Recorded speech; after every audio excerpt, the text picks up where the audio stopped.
ഓണസദ്യ വിളമ്പുന്നത് എങ്ങനെയാണ് ഒന്ന് കാണിച്ചു. പലർക്കും അറിയാമുള്ളൊരു കാര്യമാണ് ഓണസദ്യ വിളമ്പുന്നത് എങ്ങനെയാണെന്ന്. അപ്പോൾ നമുക്ക് ഓണസദ്യ ഒന്ന് വിളമ്പാം. ആദ്യം ഉപ്പേരി, അതേപോലെ തന്നെ ശർക്കര വരട്ടി,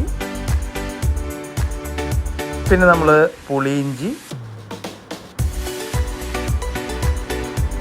അതേപോലെ തന്നെ 2 അച്ചാർ, ഒന്ന് വടുകപ്പുളി അച്ചാർ, ഒന്ന് കടുമാങ്ങ അച്ചാർ,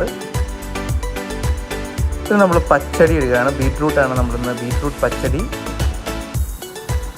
സാധാരണ പൈനാപ്പിൾ പച്ചടിയാണ് ഉണ്ടാക്കാറ്. ഇന്ന് പഴം, ഏത്തപ്പഴം പച്ചടി, ഓലൻ,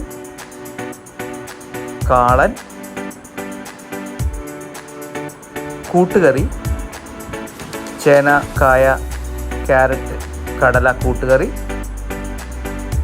അതേപോലെ തന്നെ മത്തങ്ങ പയർ വിഭവമായ എരിശ്ശേരി, അവിയൽ,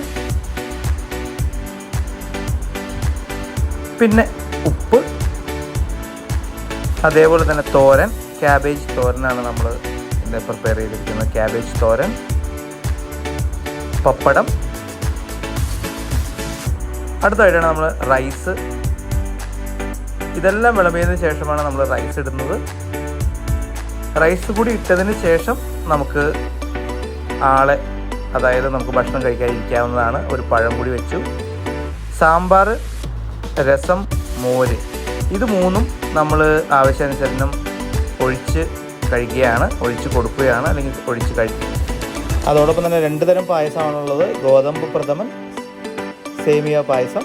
അപ്പോൾ എല്ലാവർക്കും ഓണാശംസകൾ.